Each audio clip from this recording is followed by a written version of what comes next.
Hi, this is Miranda from My Scrappy Life and welcome back to my channel. This is another process for off the board with pineapple papers, and this is where a bunch of us come together, do some board layouts, and this is the one that I found right here for my Pinterest board. It's actually from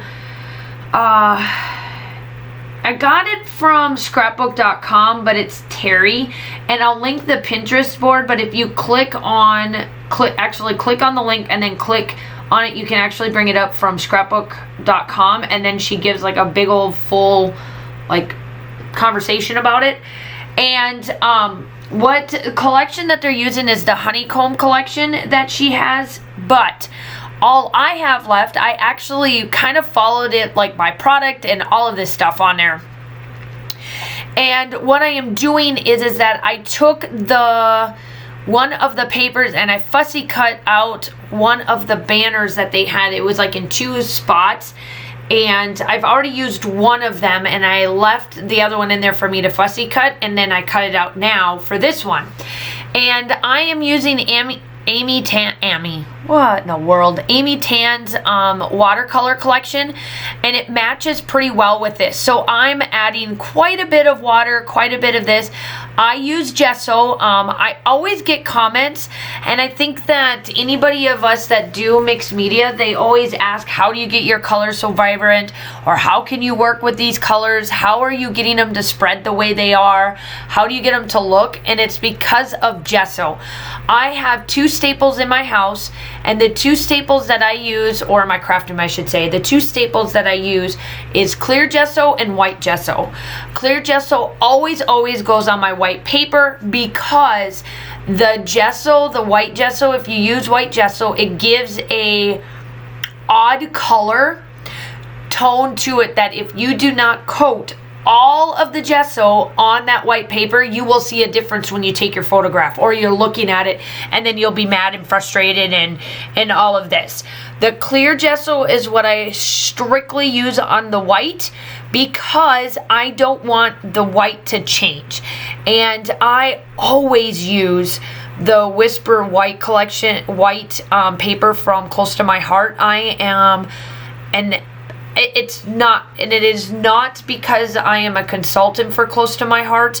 I will tell you that out of all of the years that I have been doing mixed media, and that I have been doing layouts and all of this stuff on and off of YouTube, I have always came back to Close to My Heart products when it comes to their paper. It's smooth, it cuts correctly, it fussy cuts correctly, it just does everything that I need it to do and then some. So for me, I know a lot of people like to go onto Amazon or onto other places to get American Crafts collections, or the white paper, because it goes on sale all the time. And I will say that this is where I get mine and why I use and do what I do for my mixed medium.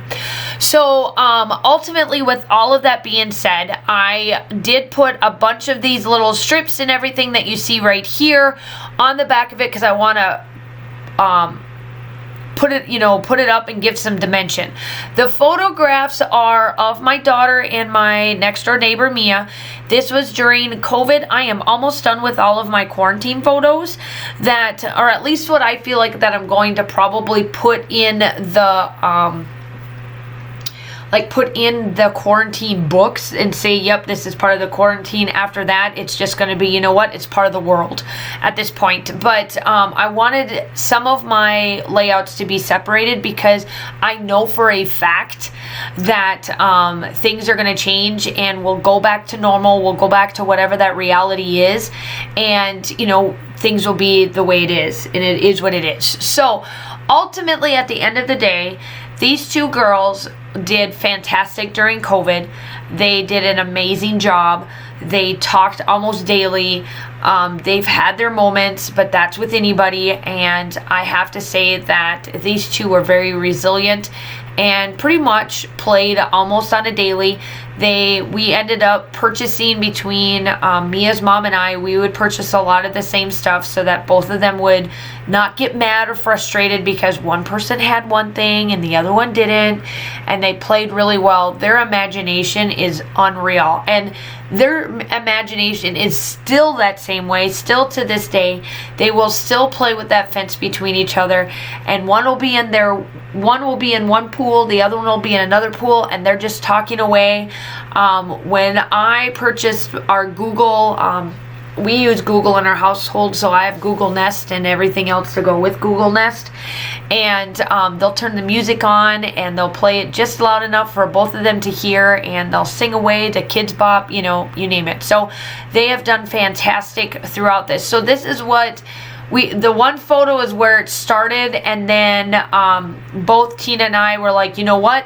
If it's going to happen, I'm glad it's going to happen between the two of us, and then slowly but surely we just allowed them to get closer, because ultimately Tina and I and our husbands didn't go anywhere, and if we did, we were masked up. So our kids could play and all of that stuff, but yet still through the fence. So my title is just going to be these little bits of signage that you see right here. Obviously, I did use the chipboards on top of those flowers just to add a little bit of white base to it so that it toned down the colors, but I used glitter with the honeycomb thing, and that's from the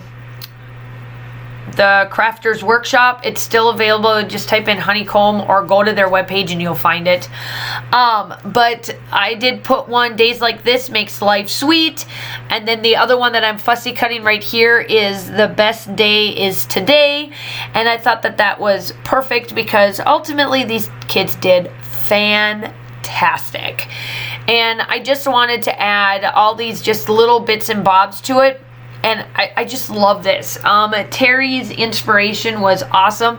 Terry has, you can always tell when you're watching Terry's videos or you see her layouts, because she is very white, background-based scrapbooker. So I couldn't leave this quite white. You'll see what I do just to add a little bit of color on the background. But I'm going through and I'm using Spiegel Mom scraps as well. This is up a day late only because I've had this done. I just had too many videos that went up over the weekend, and I wanted to give you guys a break of seeing me and my voice and everything. And plus, really, in retrospect, I didn't know what to say on this voiceover, because ultimately, yeah, I mean, I was talking so much that I didn't know what to put on this one. So I kind of waited until I had some stuff to talk about, I guess. So ultimately, here I am with my shimmers. Y'all know that I love my shimmers. And then this is what I add. I keep it white, but I grab one of my pencils and I do just a white doodly board on the edges of it just to add something to what I like to do, just to give it a little bit of a background so it just doesn't look white. Still shots are definitely coming up. Make sure that you check everything down below for everybody that is posting. Y'all are staying safe. Have a wonderful day, and I will talk to you soon. Bye.